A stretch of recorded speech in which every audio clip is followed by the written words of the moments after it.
సూర్యాపేట మండలం సూర్యాపేట నియోజకవర్గం ఆత్మకూరేస్ మండల పరిధిలో ఉండబడినటువంటి తుమ్మలపెనమూడు గ్రామానికి సంబంధించినటువంటి వివిధ పార్టీలకు రాజీనామా చేసి మొన్న రీసెంట్గా సర్పంచ్గా కాంటాక్ట్ చేసినటువంటి మరి ఉపేందర్ పిడమర్తి ఉపేందర్ గారు ఆధ్వర్యంలో జాయిన్ అవుతున్నటువంటి మిత్రులందరూ కూడా రావాల్సిన కోరుతూ ఆ మండల పార్టీ అధ్యక్షులు బొల్లె సైదులు గారిని రావాల్సిందిగా ఆహ్వానిస్తా ఉన్నాం. చేయాలి కానీ దా ఉపేందర్ పిడమర్తి ఉపేందర్ గారు తీసుకోరా అక్కడ తీసుకురా నిలబడు అనగల్ నిలబడు.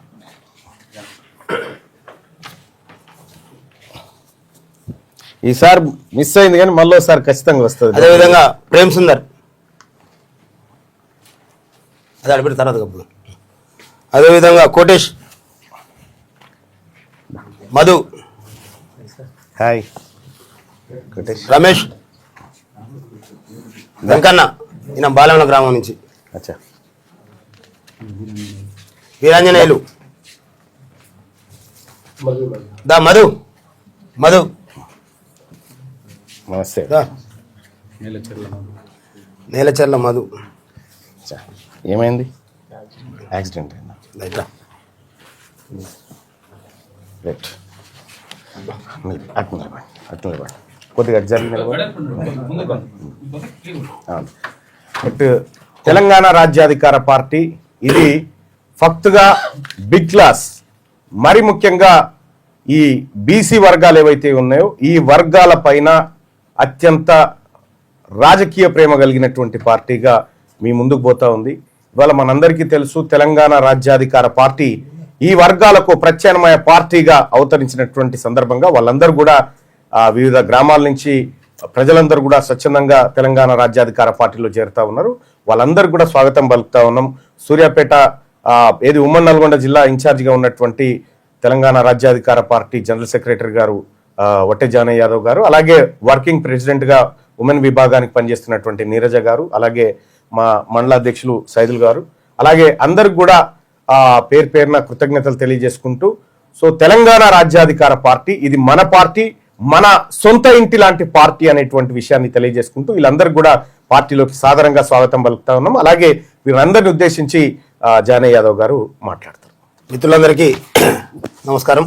అదేవిధంగా ఇప్పుడే మరి తెలంగాణ రాజ్యాధికార పార్టీ రాష్ట్ర అధ్యక్షులు మరి ఈ రాష్ట్రానికి కాబోయే బీసీల ముఖ్యమంత్రి తీన్మార్ మల్లన్న గారి ఆధ్వర్యంలో మరి ఈనాడు సూర్యాపేట నియోజకవర్గ పరిధిలో ఉండబడినటువంటి ఆత్మకూరేస్ మండలానికి చెందిన తుమ్మలపెనమూడు గ్రామం నుంచి పెద్ద ఎత్తున ఇవాళ తెలంగాణ రాజ్యాధికార పార్టీలో జాయిన్ అయినటువంటి మిత్రులందరికీ కూడా స్వాగతం సుస్వాగతం తెలియజేస్తూ, అదేవిధంగా తెలంగాణ రాజ్యాధికార పార్టీ రాష్ట్ర మహిళా విభాగం అధ్యక్షురాలు నీరజ గారు, అదేవిధంగా ఆత్మకూరేస్ మండల పార్టీ అధ్యక్షులు బొల్లె సైదులు గారు, మిగతా మిత్రులందరూ కూడా ధన్యవాదాలు తెలియజేస్తూ, తెలంగాణ రాజ్యాధికార పార్టీ 78 సంవత్సరాల తర్వాత ఈ రాష్ట్రంలో ఉండబడినటువంటి బీసీ ఎస్సీ ఎస్టీ మైనార్టీల యొక్క మరి ఆత్మగౌరవాన్ని నిలబెట్టే విధంగా ఈ వర్గాలకు 78 ఏళ్ల నుంచి ఈ రాష్ట్రంలో ఉన్నటువంటి ప్రభుత్వాలు చేస్తున్నటువంటి కుట్రల్ని కుతంత్రాలని తెలియజేస్తూ మరి అంతిమంగా బాబాసాహెబ్ అంబేద్కర్ చెప్పినటువంటి విధంగా మాస్టర్కి ఏదైతే ఉందో అది అధికారం అనేటటువంటి వాస్తవాన్ని ప్రజల ముందుకు తీసుకొచ్చి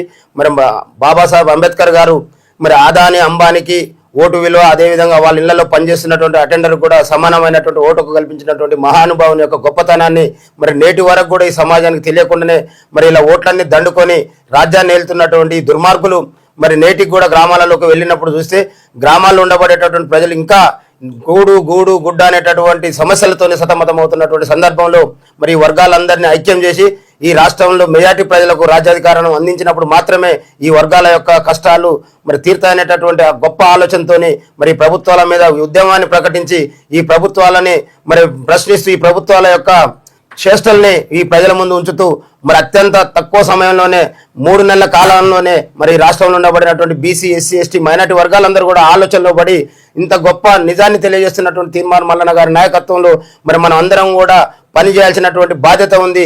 మన ఓట్లు మనం వేసుకొని మనం రాజ్యాధికారంలోకి వచ్చినప్పుడు మాత్రమే మన వర్గాలకు ఏం కావాలో ఆలోచించేటటువంటి అవసరాన్ని గుర్తించినటువంటి ప్రజలందరూ కూడా పెద్ద ఎత్తున జాయిన్ అవుతూ, ముఖ్యంగా సూర్యాపేట నియోజకవర్గంలో అక్కడ ఉండబడినటువంటి అహంకార రెడ్డి వర్గాలు మరి ఇక్కడ ఈ యొక్క వర్గాల మీద చేస్తున్నటువంటి కుట్రల్ని మరి ఎండగడుతూ ఇవాళ పెద్ద ఎత్తున మరి నాకు మద్దతుగా వస్తున్నటువంటి మిత్రులందరూ కూడా ధన్యవాదాలు తెలియజేస్తూ ముఖ్యంగా గమనించాల్సినటువంటి విషయాలు మరి ప్రజలందరూ కూడా వినాల్సినటువంటి సందర్భం.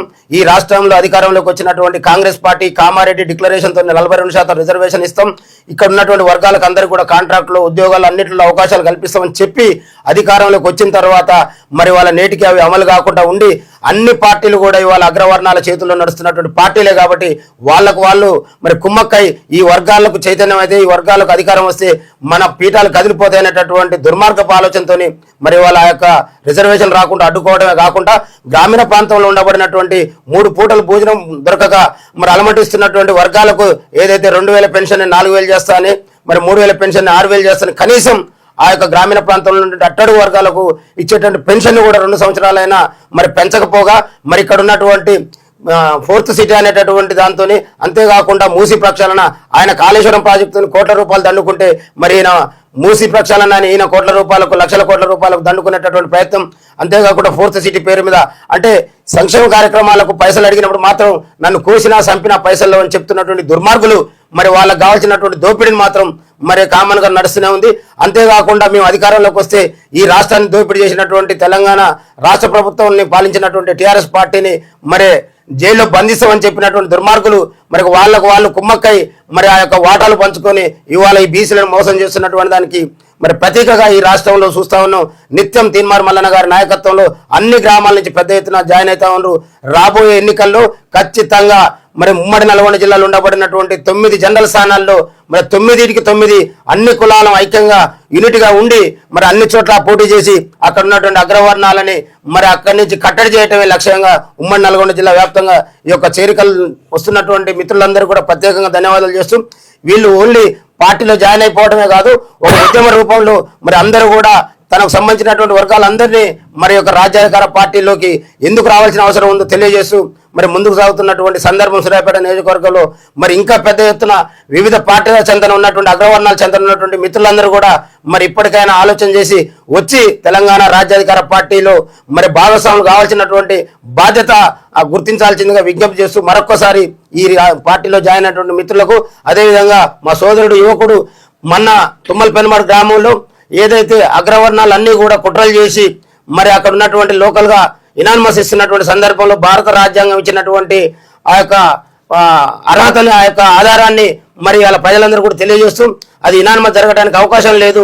మరి బాబాసాహెబ్ రాసినటువంటి అంబేద్కర్ గారు రాసినటువంటి రాజ్యాంగం ఇవాళ ఏం చెప్తుంది అనేటటువంటి వాస్తవాన్ని ప్రజల్లోకి తీసుకుపోయి మొన్న బీఆర్ఎస్ పార్టీ నుంచి మరి బయటకు వచ్చి స్వతంత్రంగా మరి ఆ యొక్క గ్రామ పంచాయతీ ఎన్నికల్లో పోటీ చేసి 500 పైసలకు ఓట్లు సాధించినటువంటి మిత్రుడు మరి ఈ పార్టీలన్నీ మన కోసం వచ్చినాయి కాదు, వాళ్ళ అవసరం కోసం మాత్రమే మనల్ని వాడుకుంటారు తప్ప మరి వాళ్ళకి అవసరం వచ్చినాడు ఇనానిమస్ కాదు, మరి మనకు అవసరం వచ్చినాడు మాత్రం ఇనానిమస్ చేస్తారు అనేటటువంటి వాస్తవాన్ని గ్రహించి ఈ అగ్రవర్ణ పార్టీలో ఉండొద్దని తన మిత్ర బృందాన్ని అంతా కూడా తీసుకుని వచ్చినందుకు ప్రత్యేకంగా ధన్యవాదాలు తెలియజేస్తూ మరి రాజ్యాధికారమే అంతిమ లక్ష్యంగా ముందుకు సాగాలని మరి విజ్ఞప్తి చేస్తూ ఈ అవకాశం ఇచ్చినటువంటి మరి ఈ యొక్క ఛానల్ పెద్దలు సుదర్శన్ గారు మరి అన్నేదా భావించద్దు, రోజు వచ్చి మేము డిస్టర్బ్ చేస్తా ఉన్నాం వార్తలలో మధ్యాహ్నం మేము డిస్టర్బ్ చేసేందుకు కూడా అన్నేదా భావించకుండా మా మిత్రులందరికీ కూడా మరి వారి పక్షాన కూడా ధన్యవాదాలు తెలియజేసి వారిని కూడా ధైర్యాన్ని ఇచ్చి పంపించాల్సిందిగా విజ్ఞప్తి చేస్తా ఉన్నాం. థ్యాంక్ యూ అన్న. తప్పకుండా 100% ఏంటంటే విషయం ఏంటంటే బీసీలకు సంబంధించి అసలు యాక్చువల్గా మొత్తం కూడా అడుక్కున్న పరిస్థితి. అడిగిపోయి గాంధీ భవన్ మెట్ల కాడ కూర్చోవాలి, లేకపోతే బీఆర్ఎస్ భవన్ మెట్ల కాడ కూర్చోవాలి, లేకపోతే బీజేపీ అట్లా కూర్చుంటే వాళ్ళు ఇస్తారా అంటే అది గ్యారెంటీ లేదు, మళ్ళీ ఉట్టిదే కథ. కాబట్టి 100% బీసీలకు సంబంధించి ఎస్సీ ఎస్టీ మైనార్టీలకు సంబంధించి అగ్రవర్ణ పేదలకు సంబంధించి ఒక పార్టీ ఉండాల్సిన అవసరం ఉంది అని చెప్పేసి రాష్ట్ర ప్రజలందరూ కూడా కోరుకుంటున్నారు. కాబట్టి అందులో భాగంగా వచ్చిందే తెలంగాణ రాజ్యాధికార పార్టీ. డెఫినెట్గా మంచి జరగాలని చెప్పేసి మనస్ఫూర్తిగా కోరుకుందాం అన్న. ధన్యవాదాలు అన్నగారు. తెలంగాణ రాష్ట్ర ప్రజలందరికీ ఉద్యమాభివందనాలు. నా పేరు పిడమర్తి ఉపేందర్. నేను ఎంటెక్ బీఈడీ చేసిన. స్వతంత్ర అభ్యర్థిగా పోటీ చేద్దామన్న ఉద్దేశంతోనే మొన్న ఉండాల్సి వచ్చింది ఎలక్షన్ బరిలో. అది చాలామందికి తెలుసు. అయితే స్వతంత్ర అభ్యర్థి కంటే ముందు నేను 2011 నుంచి కూడా జయేశ్వర్ రెడ్డి గారు ఎమ్మటి ఉండి తెలంగాణ ఉద్యమంలో పాల్గొన్నా. బీఆర్ఎస్ అధికారం రావడానికి 2014 వరకు కూడా క్రియాశీలకంగా పనిచేసిన. అదే ఉద్దేశంతో నేను టీఆర్ఎస్ పార్టీ నుంచి నాకు టికెట్ కావాలి అంటే ఇచ్చిర్రు, ఉండమన్నారు. ఉండమన్నాక అక్కడ ఏమైందంటే ఒక అగ్రకులానికి సంబంధించిన వాళ్ళు అందరూ కలిసి ఈ ఎస్సీ అబ్బాయికి టికెట్ ఇస్తే ఎట్లా అనే అంటే ఒక ఎస్సీకి ఒక బీసీకి గొడవలు పెట్టి అంటే మనం భారత రాజ్యాంగం కల్పించిన ఒక ఓటు హక్కు పోటీ చేసే హక్కును నేను వాడి ఇండిపెండెంట్గా ఉంటా అని చెప్పిన, అయినా కానీ ఊర్లో ఉన్న పార్టీలన్నీ కూడా అంటే స్వతంత్రంగా అభ్యర్థికి కొంత సానుకూల ప్రజాస్వామ్యవాదులందరూ పోటీ చేసిర్రు, సపోర్ట్ చేసిర్రు. అట్లా ఆ సపోర్ట్ చేసినా కానీ ఊరందరూ ఏకమైనా కానీ అగ్రకులం వాళ్ళందరూ మన బీసీలని, ఎస్సీలను, ఎస్టీలను అందరినీ కూడా ఏకం చేసి నాకు వ్యతిరేకంగా పనిచేసే ప్రయత్నం చేసిర్రు. అయినా నాకు 366 ఓట్లు, సుమారుగా 400 ఓట్లు వచ్చినాయి. నేను 400 ఓట్ల కోసం సింగిల్ ఒక 9 మందితో గ్రామంలో ప్రచారం చేసిన, ప్రతి గడప టచ్ చేసిన. నేను తెలుసుకున్నది ఏంటి అంటే ఎంతసేపు ఉన్న ఈ అగ్రకుల పార్టీలలో ఉన్న నాయకులు వ్యవస్థ అందరూ కూడా ఎస్సీ, ఎస్టీ, బీసీ వాళ్ళందరినీ కూడా వాడుకొని వదిలేస్తారు. మన ఓట్లు ఎంత శాతం ఉన్నవి, మనకు సీట్లు ఎన్ని ఉన్నాయి, ఇవన్నీ లెక్కలతో సహా మన మల్లన్న చెప్తున్నాడు. మనం అంతా ఇప్పుడు సోషల్ మీడియాని ఫాలో అవుతున్నాము. మనకు ఎన్ని సీట్లు ఉన్నాయి, గ్రామం మన అసెంబ్లీలో ఎన్ని ఉన్నాయి, మన బీసీ జనాభా ఎంత, ఎస్సీ జనాభా ఎంత, ఎస్టీ జనాభా ఎంత, మాకు రిజర్వేషన్ ఇవ్వండి, మాకు రిజర్వేషన్ పెంచండి, మాకు సీట్లు ఇవ్వండి, మనం బీఫామ్లు ఇవ్వండి అని చెప్పి మనం బట్లాడుకుంటున్నాం. అదంతా అవసరం లేదు. మనకు కావాల్సింది ఏంది, మన ఓటు మనకు వేసుకోవాలి. జనరల్ అంటే ఎవరైనా పోటీ చేయొచ్చు. అదే తుమ్మలపెంబాడులో జనరల్ సీట్లో నేను ఎస్సీ పోటీ చేసిన, అట్లనే తుమ్మలపెంబాడులో కాకుండా తుమ్మలపెంబాడులో జరిగిన చైతన్యం రాష్ట్రమంతా జరగాలి. ఇదే చైతన్యం తీన్మార్ మల్లన్న తీసుకొస్తుండు. మన సూర్యాపేట నుంచి మళ్ళీ టీఆర్పీ పార్టీ రాష్ట్ర ప్రధాన కార్యదర్శి ఒట్టే జానాన్ని తీసుకొస్తుండు. వాళ్ళు ప్రశ్నిస్తున్నారు, ఇక్కడ అన్న ప్రశ్నిస్తుండు, నేను కూడా ప్రశ్నించిన. నా తత్వానికి వాళ్ళ తత్వానికి చాలా దగ్గర సంబంధం ఉంది. కాబట్టి నేను టీఆర్పీ పార్టీకి ఆకర్షితునై చెప్పి నేను ఈ పార్టీలో జాయిన్ కావడం జరుగుతుంది. ప్రజలారా నేను చెప్పేది ఒక్కటే, బీసీలు ఎంతమంది అన్ని సీట్లు కావాలి, ఎస్సీలు ఎంతమంది అన్ని సీట్లు కావాలి, ఎస్టీలు ఎంతమంది అన్ని సీట్లు కావాలి. వాళ్ళకే ఇద్దాం. మనం అగ్రకులంలో ఉన్నటువంటి, ఓపెన్ లో ఉన్నటువంటి వాళ్ళకు కూడా అన్ని సీట్లు ఇస్తాం. మీరు 90% మంది ఉన్న మేము మీ దగ్గరకు వచ్చి మాకు అయ్యా బీఫామి, మా దాంట్లో మాకు గొడవ పెట్టి ఒక ఆయన టికెట్ ఇస్తాను, ఇంకొక ఆయన టికెట్ ఇస్తా అని చెప్పి ఇవన్నీ చేసి మా మధ్యన మా చిచ్చు పెట్టి మీరు పబ్బం కడుతున్నారు. కాబట్టి ఎట్టి పరిస్థితుల్లో కూడా మన సీటు మనకు కావాలంటే మన ఓటు మనం వేసుకోవాలి. చాలా మంది చైతన్యవంతం కావాలి. అందరు కూడా చెప్పేది ఏంటి అంటే దయచేసి మన బిడ్డల్ని మనం గెలిపించుకుందాం. అదే ఉద్దేశంతో మేమంతా పార్టీలో జాయిన్ కావడం జరిగింది. మా మిత్రులందరూ సహకరిస్తున్నారు. కాబట్టి ఈ ప్రోగ్రామ్ ని చూసే వాళ్ళందరూ కూడా మీరు కూడా చైతన్యవంతం కావాలి. ఒకసారి ఆలోచించండి, మన స్వతంత్రం వచ్చిన దగ్గర నుంచి ఎన్ని సంవత్సరాలు పరిపాలన ఎవరు చేసిర్రు, వాళ్ళు చేస్తే మన జీవితాలు ఏమన్నా బాగుపడ్డాయా? పేదరికం ఇంకా పెరిగింది. డబ్బున్నోళ్ళు ఇంకా డబ్బున్నోళ్ళు అవుతున్నారు, డబ్బు లేని వాళ్ళు ఇంకా డబ్బు లేని వాళ్ళే అయిపోతున్నారు. నేను చాలా వరకు నేను ఒక ఎంటెక్ చేసిన, అనాలిసిస్ చేసిన అసలు ఎందుకు, దీని కారణం ఏంటంటే రాజ్యాధికారం ఎక్కడుంది, ఎవరి చేతిలో ఉంది. 5%, 10% లోపు ఉన్న వాళ్ళు అందరూ పరిపాలించి అయ్యా బాంచను అని చెప్పి మనం పోయి టికెట్లు అడుకోవాలి, బీఫామ్లు అడుకోవాలి, లేకపోతే ఏమన్నా పని కావాలని చేసి పెట్టామని చెప్పి మనం అడుకోవాల్సిన పరిస్థితి వస్తుంది. ఎందుకు వస్తుంది అంటే ఇక్కడ పెత్తనం వాళ్ళ దగ్గర ఉంది. తీన్మార్ మల్లన్న కొట్లాడుతుండు, సీట్లు ఓట్లు మాయే అని కొట్లాడుతుండు. కాబట్టి నేను ఈ సిద్ధాంతం నచ్చి జానన్న ఆధ్వర్యంలో, మన అక్క ఆధ్వర్యంలో నేను ఇందులో జాయిన్ కావడం, మా మిత్రులు కూడా అందరు కలిసి సపోర్ట్ చేస్తున్నారు. మేము ఇంకా ఉద్యమం తీవ్రతరం చేస్తాం. రాబోయే కాలంలో మళ్ళీ వచ్చే ఎలక్షన్లలో బీసీ ముఖ్యమంత్రి కావాల్సిందే. ఎస్సీ వాటా, ఎస్టీ వాటా అందరం సమానంగా పంచుకోవాల్సిందే. వాళ్ళతో పాటు అగ్రకులాల్లో ఉన్న వాటా కూడా మేమే పంచిస్తాం. ఖబర్దార్ అందరూ గుర్తు వేసుకోవాల్సిందిగా మేము అందరికీ ఈ సందర్భంగా మనవి చేస్తున్నాను.